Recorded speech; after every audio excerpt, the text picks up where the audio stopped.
आज राहुल गांधी 20 जुलाई के प्रदर्शन के दौरान घायल हुए एक प्रदर्शनकारी के साथ मीडिया के बीच आए, जिसमें उन्होंने इस प्रदर्शनकारी को लगी चोट को दिखाया।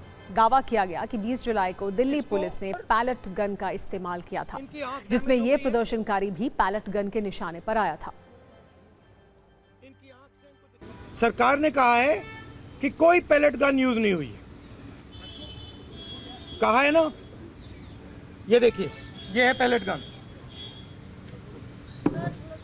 थोड़ा घूम जाओ। इसको कहते हैं पैलेट गन, इसको कहते हैं pellet gun.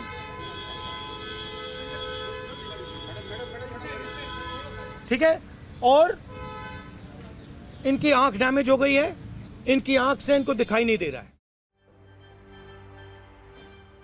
Rahul Gandhi police के एक्शन पर सवाल उठा रहे हैं, लेकिन एक सवाल ये भी है, क्या कुछ अराजक तत्वों ने इस आंदोलन को डीरेल करने की कोशिश की, इसके लिए हिंसा का सहारा लिया। पहली बार छात्रों की बड़ी भीड़ 20 जुलाई को दिल्ली पहुंची, जब सीजेपी ने संसद मार्च का आह्वान किया। सीजेपी ने शांतिपूर्ण आंदोलन का दावा किया था, लेकिन छात्रों के इस शांतिपूर्ण आंदोलन को कुछ लोगों ने बदनाम करने की कोशिश की। देश के अलग अलग हिस्सों में आंदोलन की आड़ में हिंसा फैलाई गई। कई जगह प्रदर्शन हिंसक झड़प और उपद्रव में बदल गए। पुलिस का आरोप है कि भीड़ ने सिर्फ बैरिकेड नहीं तोड़े, बल्कि ड्यूटी पर तैनात पुलिसकर्मियों को भी निशाना बनाया। कहीं पत्थर चले, कहीं लाठी डंडे, तो कहीं सुरक्षा बलों पर सीधे हमले होने का दावा किया गया। अब सवाल यह है कि प्रदर्शन की आड़ में हंगामा और उत्पात करने वाले ये लोग कौन हैं? सत्ता में अब आपको कुछ ऐसे वीडियो दिखाते हैं जब पुलिस वालों को निशाना बनाया गया। 22 जुलाई की रात जंतर मंतर से सटे संसद मार्ग पर अचानक हिंसा भड़की, अफरा तफरी का माहौल बन गया, पुलिस पर हमले भी किए गए। ये वीडियो देखिए, जिसमें भीड़ पुलिस पर हमला कर रही है।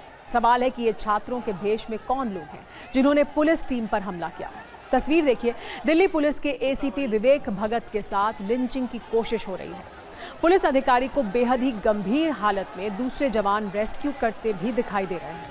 हो रहा है भाई, टूटा भाई।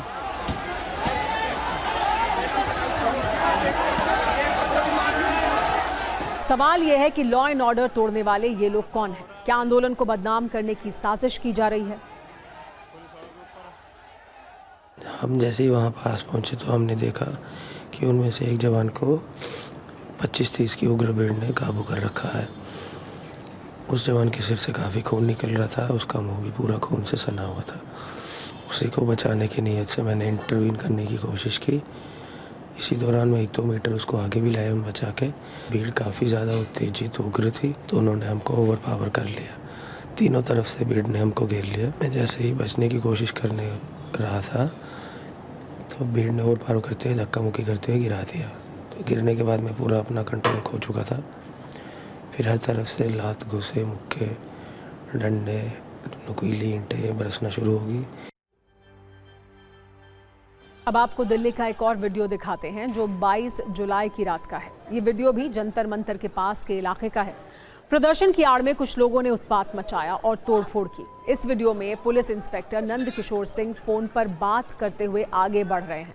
तभी भीड़ उन्हें धक्का देते हुए थप्पड़ मारती हुई नजर आती है।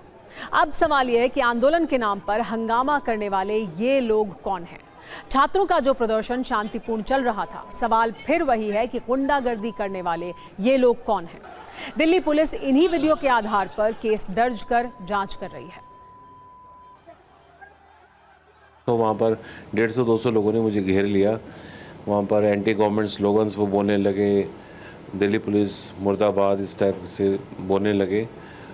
तो मैंने उन पर ध्यान नहीं दिया, मैं अपनी ड्यूटी पे जा रहा था, मैंने कुछ बोला नहीं उनको।